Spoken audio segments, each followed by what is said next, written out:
Welcome to A Minute with Marty. Today we have again with us Hugh Mobley. He's the owner of Mobley Drugs here in Lancaster. And we are, this is part two of a series of questions we've asked. It's questions you should ask a pharmacist. And Hugh, welcome back. It's good to have you. Thank you, Marty. I hope you're doing well. I appreciate the opportunity. Yes, sir. Well, good deal. As we said before, this is part two. If you haven't seen part one, go back and watch that. Some great questions and answers on there that I think you need to know. And as we continue that today, let's just get right on in with it. And the first question I got for you, Hugh, is how long can medicine be used after the expiration date? And I'm guilty of that. Yeah, that's kind of a little bit of a loaded question in a sense, because it borders on, what the manufacturer recommends versus common sense versus need. Mm-hmm. So a couple of examples of that are, I don't know if you remember the issue with the whole anthrax and the powder in the Capitol building. Mm-hmm. Yep. And the fear across the country in regards to what do we do with anthrax. So at the time they stockpiled supplies for the Americans of Cipro or ciprofloxacin, which was an antibiotic that was specifically used to treat that, knowing that that drug would expire before the proposed need. So in regards to that, there was still some activity. A general rule of thumb that we see, or I've seen over the number of years, is that manufacturers, per the Food and Drug Administration's recommendation, have to label an expiration date, say when 90%, when it's still got 90% of its activity, or in other words, lost 10% of its activity. Some drugs, when they go past the expiration date, have bad side effects. One of the examples of that is tetracycline. So, and in mission trips that a number of churches support and all, sometimes we'll collect expired drugs to take with them because in other countries they're doing. So the medication still has some activity, but you have to use a little bit of common sense, or either find out a little bit more about that specific medication and the expiration date. And common sense, I always say if something's a year or 2 years past the expiration date, you really need to kind of think about it, really. So that's kind of a no answer, but right. Anyway.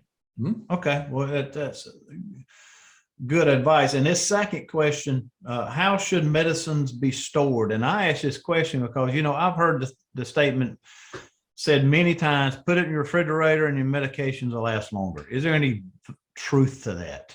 Well, think about something. When you receive a medication, it usually has, or it should have, storage recommendations. But a couple of general rules. Humidity is your worst enemy to medications, and humidity has a high level of oxygen and moisture, so those medications break down a lot faster. Mm-hmm. The two areas in your home that have the highest humidity are probably the bathroom and the kitchen refrigerator. But some medications require refrigeration, like injectables for diabetics, insulin, and that type of thing. So always, number one, look at that specific medication, see what's recommended by the manufacturer or the pharmacy, and then try to follow those as best you can. Obviously, if it's a medication that's refrigerated and you're traveling for 10 days, you got to kind of think about those things too. A number of medications do have a longer benefit when refrigerated, like probiotics, which you buy over the counter. You don't have to refrigerate them, but they do last longer. Mm-hmm. So you need to, again, read the instructions on that specific medication. Let me ask a second question to that question. What about a freezer? People put medications in the freezer. Well, now all your COVID vaccines came in frozen. Okay. Because they would go bad really fast once they were at room temperature. Typically, you probably shouldn't freeze medications as a general rule because it's going to change the chemical structure, and a lot of those medications will just kind of fall apart, so to speak. Yeah. But unless specifically advised to keep it in the freezer, I don't think I would. Okay, all right, good advice. Also, I've heard some foods interact with medications. Which ones do this? Anything come to mind? Well, yeah, milk dairy products have a high level of calcium. Calcium is I hate to get too deep into chemistry, but calcium is what we call a positive ion, which binds with a number of medications like some antibiotics, tetracycline, doxycycline. So it would be best to avoid those at the same time. Antacids are certain over-the-counter medications that a number of people use, but they can interfere with how your body absorbs or uses that medication. So a number of foods can interact. Again, we go back to the adage that your printed information that's provided with your medication as a point now usually says what foods to avoid or not to avoid. Then some medications require you to take them with food because it requires the presence of food for them to become activated. So again, look at the medication information that comes with it. Yeah, and I have to be one of those that's guilty of this. When you get a medication filled, you do get the information, and sometimes you pull all that out and you go, oh, man, that's a lot to read. But it is beneficial information, and people need to take time to. And most of the information that's provided at the point that you pick it up, is what we call user friendly. It's not the detailed scientific information. And a lot of people will read the scientific information online and become alarmed. It's the information that we consider user friendly, practical, or common sense that I would lean on most. Okay. All right. And this is a question I'm going to ask for my daughter. What are my options if I can't swallow pills? We deal with that in our house about pills. Everybody that has a child that's growing always has that problem at some point or another. I used to have a little trick with mine where I would get a piece of candy that was not real small, and I would tell them to put it in their mouth and drink water without swallowing it. It was a trick. Sooner or later, they would say, oh, I swallowed it. And I said, well, if you swallow that, you can swallow a pill. It teaches them. Yes. But a couple of tricks.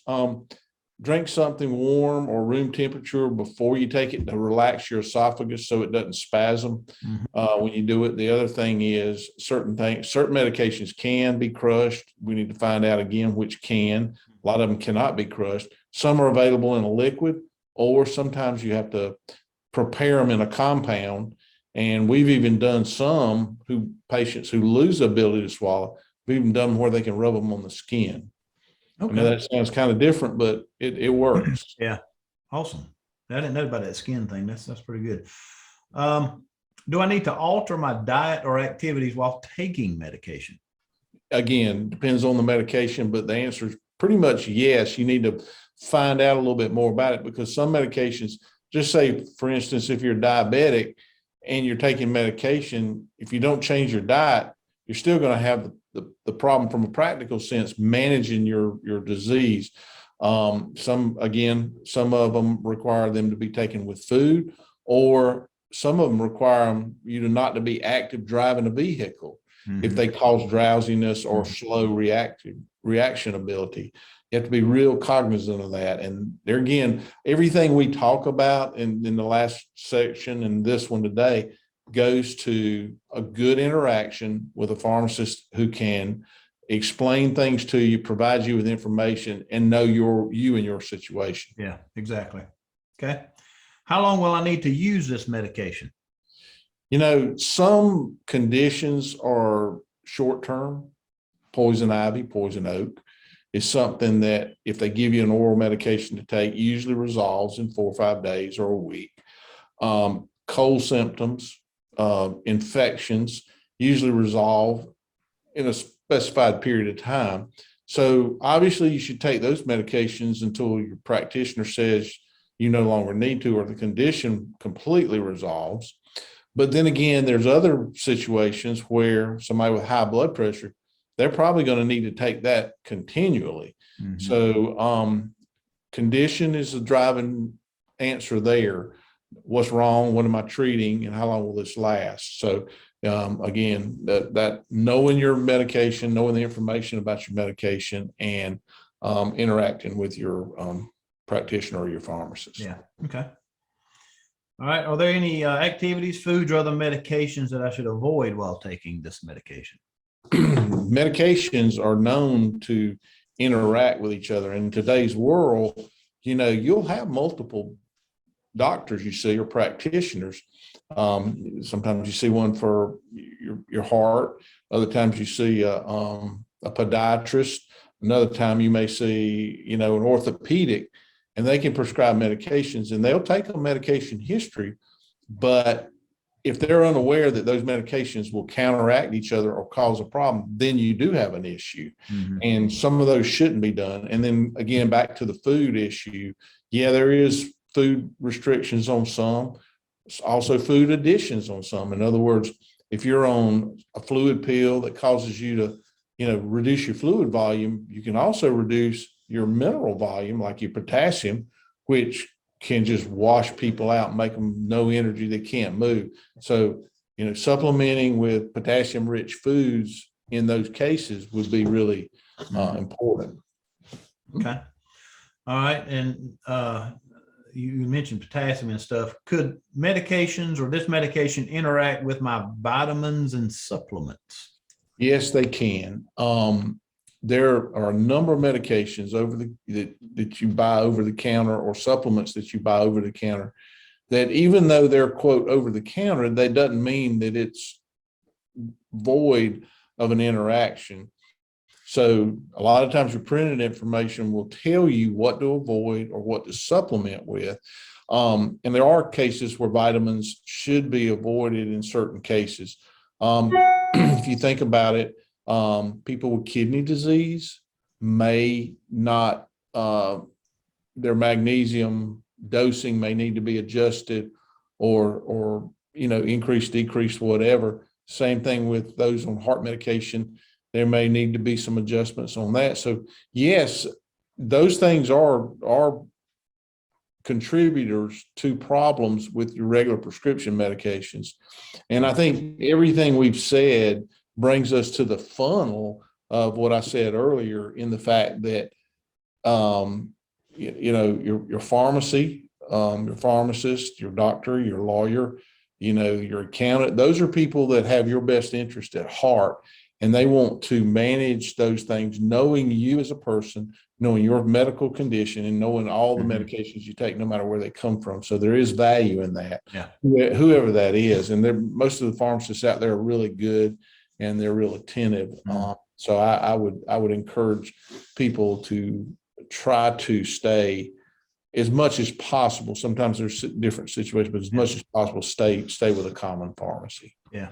And I'll sum this up with this kind of question, and it's kind of off a little bit, but that's why I'm a local guy, or I'm a stick with your pharmacist, get to know your pharmacist, because I am sure over the years, you've had a client that has come in over and over, and maybe something got prescribed and it kind of rose, kind of a red flag to you. Go, wait a minute, I don't know if they should be taking this with this, and I don't know if this doctor's knowing that they're seeing this doctor. I'm sure you've caught some of those things over the years. We have a number of people who are on cholesterol medication, and then they'll be prescribed a short-term medication, maybe an antibiotic, maybe something else, that they really need to get off of their cholesterol medicine while they're on it, because of the challenges to their liver.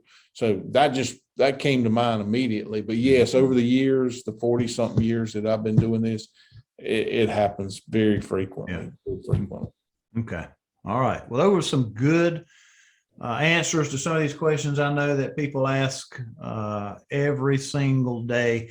And Hugh, again, I appreciate you taking the time today to answer some of these very important questions we have.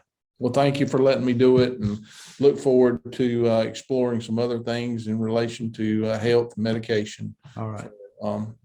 Your clients. All right. Well, good deal. Well, again, thank you, Hugh. Everybody else, hope this was beneficial to you today. And like I said earlier, go back and look at part 1. You'll find that very informative to you as well. So thank you for joining us today on A Minute with Marty. Y'all take care. All right. You too, Marty. Thank you.